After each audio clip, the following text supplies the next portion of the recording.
Morning, all. All right, so something a little different today. We're starting off with the Stanley Cup final preview. So, it's Tampa Bay, it's Montreal. There you go. All right, well, good night, everybody. No, I'm just kidding. So, Montreal and Tampa Bay have really taken a very similar path to the Stanley Cup finals. And I understand people are going to say, well, it was probably harder for Tampa. But if we look at it, so Montreal beats Toronto in the first round, right? Well, Toronto hasn't won a round in a while.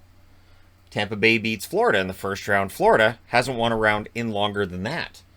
Round two, Montreal beats Winnipeg. Winnipeg went to the conference final in 2018. Tampa Bay beats Carolina. Not that long ago, Carolina goes to a conference final. And then Montreal defeats Vegas in the semifinals. That was a tough series for them. And on the Tampa Bay side, they had a tough series against the Islanders as well. The Islanders, a team that hasn't won a cup since 1983 in Vegas, who have yet to win a Stanley Cup. So there's some similarities there, and I thought that was interesting. Not only that, but if we look at it, so in round one, Montreal wins game one. They lose the next three, and then they win the last three, and they win two of those in overtime. So thrilling first round series for Montreal, unless you're a Toronto fan, in which case probably not as thrilling. And then in round two, Montreal gets a sweep. Relatively easy series, and they get the first rest they'd had in months. And then in the last round, they beat the Vegas Golden Knights in six. Two of those games go to overtime. They won one, lost one. So they end up 12-5 in the playoffs. Whereas on the Tampa Bay side, they win the first two, and then they lost, they won, they lost, and then they won. So they win that series in six. They never trailed. Round two, they win it in five. The only loss they suffered was an overtime loss against Carolina 3-2. So they win that one in five. And then in the semifinals, which ended last night, as of when I'm recording this anyways, they win in seven. And, some fight back from the New York Islanders. The biggest difference here is Vegas was the heavily favored team in that series. Tampa was a heavily favored series in that, or favored team in that series. And I mean Vegas betting on the channel. Both votes were pretty close. And I remember before the series started, people saying, why are people thinking Montreal has a chance against Vegas? Who's voting for Montreal? And it's not all Canadian fans either. There are certainly Canadian fans who will be cheering for Tampa in this series. Now, what I'm wearing is my Springfield Isotopes jersey, because kind of tired of whatever jersey I'm wearing becoming a talking point after. Oh, he's wearing that one this time. I don't care. So I decided yesterday when I was looking at, comments, I thought, you know what, from now on in the playoffs, I'll wear random jerseys for previews, and I'm not going to make a prediction because I don't care.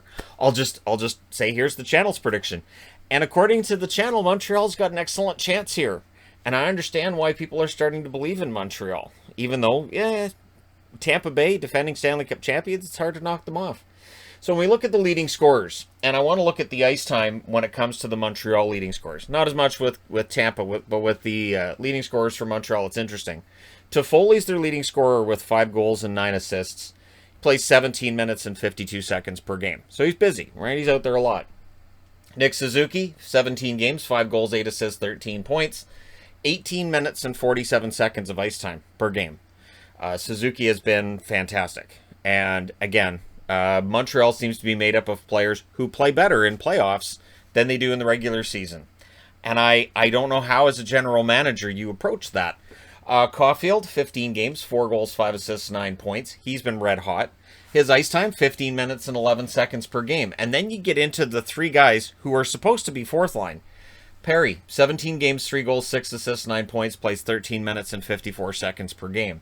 Armia, 17 games, 5 goals, 3 assists, 8 points, plays 14 minutes and 6 seconds per game. And Eric Stahl, 16 games, 2 goals, 6 assists, 8 points, plays 11 and a half minutes per game. So it is interesting that the guys who are supposed to be the fourth line clearly don't know their place, and they score more than they should. And it's going to be up to Tampa to keep an eye on this. This is how Montreal gets here. Montreal doesn't have any one forward that you can just shut down and say, there, we're good.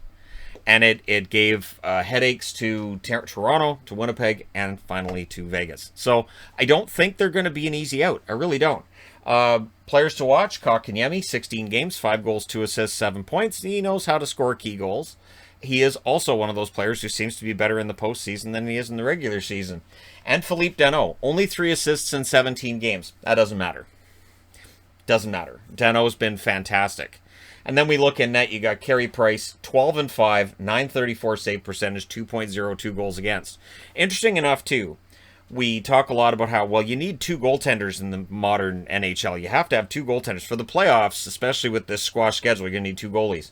The 2 teams that are left never use their backup goaltender. Jake Allen's been riding the pine, as has Curtis McElhinney. So on the Tampa Bay side, their leading scorer is Kucherov. 18 games, 5 goals, 22 assists, 27 points. He was not 100% in that Game 7 last night. There's no way. So for Montreal, we'll see if they throw some hits. We'll see if they do their best to knock him off his game or if he's just not 100%. Braden Point, 18 games, 14 goals, 6 assists, 20 points. His goal-scoring streak ends at 9 games. He'll be looking to start a brand new one. Killorn, 18 games, 8 goals, 9 assists, 17 points. You want to talk about a guy who's better in the postseason than the regular season? Killorn is one of those guys. Stamkos, 18 games, 7 goals, 10 assists, 17 points. It feels like that's a quiet 17 points from Stamkos. Hedman, 18 games, a goal, 15 assists, 16 points. I'm waiting for more goals from Hedman. Really waiting for more goals from their blue line in general. Cirelli, 18 games, 4 goals, 6 assists, 10 points. And again, very good in the playoffs, right?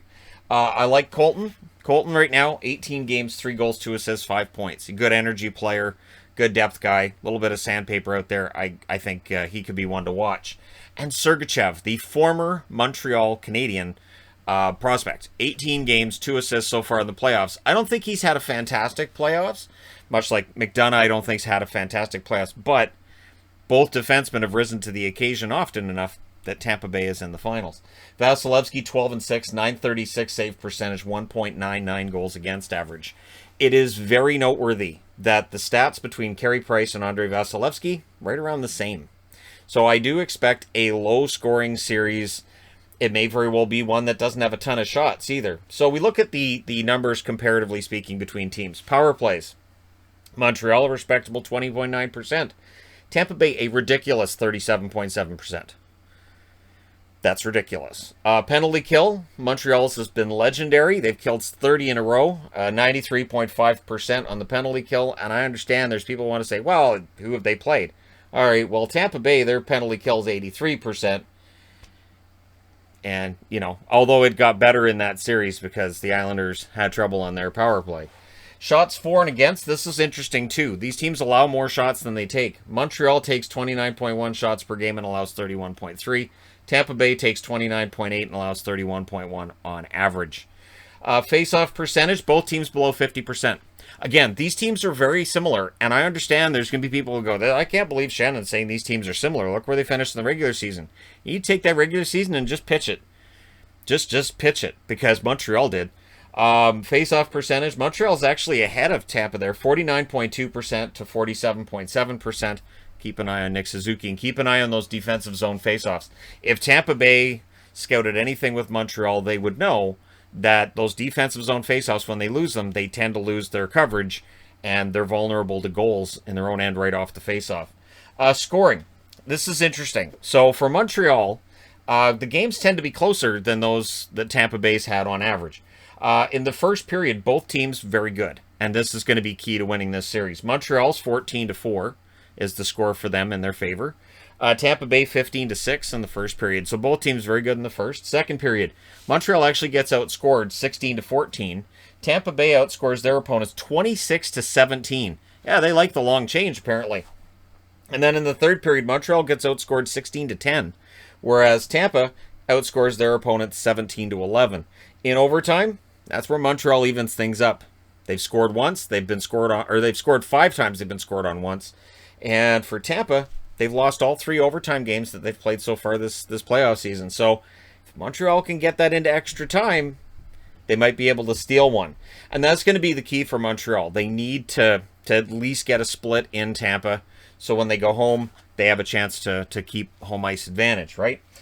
Leading after 1, Montreal is 6-2 in these playoffs. The Islanders didn't lead after 1 in the entire playoffs. One of those bizarre stats. Tampa Bay 7-0 when they're leading after 1. If you're leading after 2, a pretty good chance that you're going to win it. Montreal's 8-1, Tampa's 12-2. And interestingly enough, if they're trailing after the second period, Montreal's 0-4, Tampa's 0-3. They're not teams that get the comebacks that you might expect. You might expect that Tampa Bay, well, they're down, but they're Tampa. They're the defending Stanley Cup champions. Well, yeah, Montreal's down, but they got Carey Price in the net. And if they can get a goal early, no. Neither team's come back when they're trailing after 2. So it's going to be a fascinating series. Again, I expect it to be low scoring. And both teams have 4 lines, 6 defensemen, and pretty solid goaltending. So let me know in the comment section below who you're picking. And remember, on the community tab, you can also vote who you think's going to win. Last I saw, Montreal was ahead, which, again, doesn't surprise me. What happens is that we underestimate Montreal the 3 rounds in a row, and then you go, I'm not betting against them again. And then you go, all right, Montreal it is. But again, for me, there's no vote. This is a Cthulhu hat along with my Max Power. Yeah, Max Power.